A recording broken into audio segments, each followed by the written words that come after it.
Halo, selamat malam semuanya. Apa kabar? Semoga selalu sehat walafiat, tidak kekurangan suatu apapun. Oke, selalu damai sejahtera ya. Oke, kita akan lanjutkan lagi pembacaan kita mengenai kitab Mormon, satu kesaksian lagi tentang Yesus Kristus. Saat ini kita sudah berada di 2 Nefi pasal yang ke-9.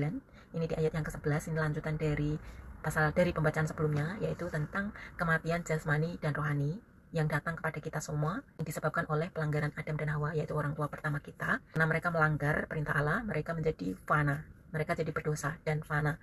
Karena mereka fana, kita semua pun juga fana. Karena fana, kita semua bisa mengalami kematian. Dua kematian jasmani dan kematian rohani. Oke, di ayat yang ke-11. Dan karena cara pembebasan Allah kita yang kudus dari Israel, kematian ini yang mengenainya telah aku bicarakan, yang adalah duniawi, akan membebaskan orang matinya. Kematian ini adalah kuburan. Jadi melalui Yesus Kristus kita bisa mengatasi kematian jasmani ini. Kita akan bangkit dari kematian seperti dia, seperti yang dia alami.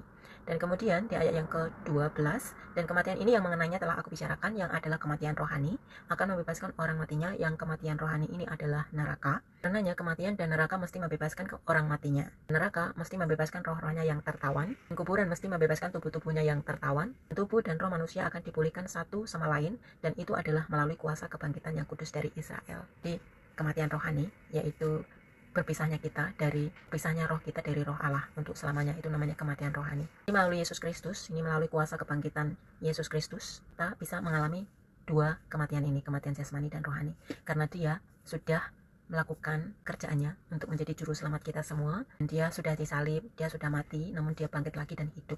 Demikian juga sewaktu kita mengikuti dia, kita akan mengalami hal yang sama, dan kita akan memperoleh janji, yaitu kita akan memperoleh kehidupan kekal melalui dia. Karena dia adalah juru selamat kita. Apa yang perlu kita lakukan adalah kita perlu mengikuti langkah-langkah pertobatan, yaitu perlu beriman kepada Allah dan Yesus Kristus, kemudian bertobat dari dosa-dosa kita, kemudian kita perlu baptiskan, karena dibaptis itu adalah cara satu-satunya untuk kita bisa lahir kembali dan menjadi manusia baru. Setelah itu kita akan menerima karunia Roh Kudus, kita akan diberi hati yang baru ya.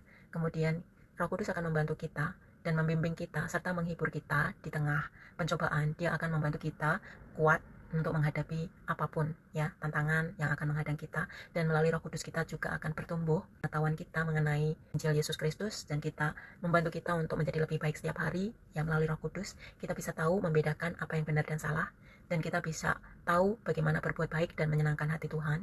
Kemudian kita perlu bertahan sampai akhir.